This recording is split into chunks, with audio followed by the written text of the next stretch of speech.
ये जो पूरे देश में करने वाले कामों में पैरालिसिस और न करने वाले कामों में अति उत्साह, इसको जानने की जरूरत है। ऐसा नहीं है कि वो नहीं करते, न करने वाले सारे काम वो करते हैं और उसमें उनको किसी का डर नहीं है।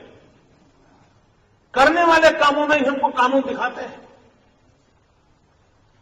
और जब तक हम दिल्ली में बैठे हुए शासकों के दिमाग में ये जिम्मेवारी का दायित्व नहीं करवाएंगे, मित्रों, संकट बढ़ता जाएगा। पूरे देश में से एक आवाज उठने की आवश्यकता है और वो आवाज ये उठनी चाहिए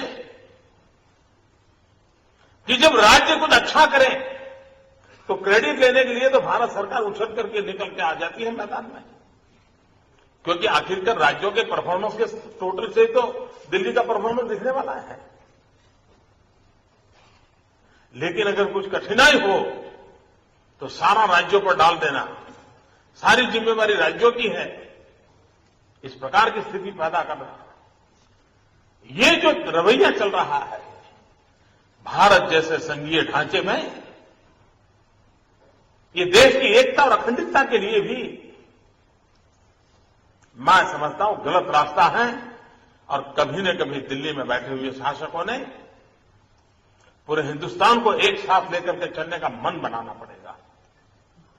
सरकारें किसी भी क्यों न हो, लेकिन वो हमारे देश का हिस्सा है।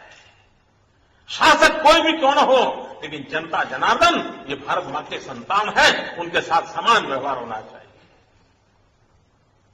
ये अगर व्यवहार नहीं होता है तो फिर कठिनाइयां पैदा होती है। और बंगाल के साथ भी यही हो रहा है जो मैं पीड़ा कह रहा हूं।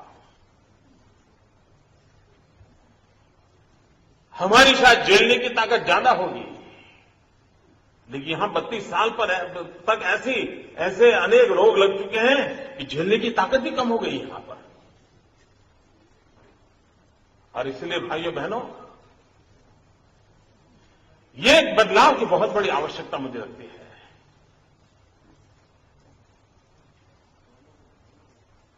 कुछ लोगों को लगता है कि क्या देश हमारा ऐसे ही जाएगा। भाइयों बहनों, मैं बहुत आशावादी व्यक्ति हूं। मैं सिर्फ आशा नहीं, मैं बड़ा विश्वास रखता हूं।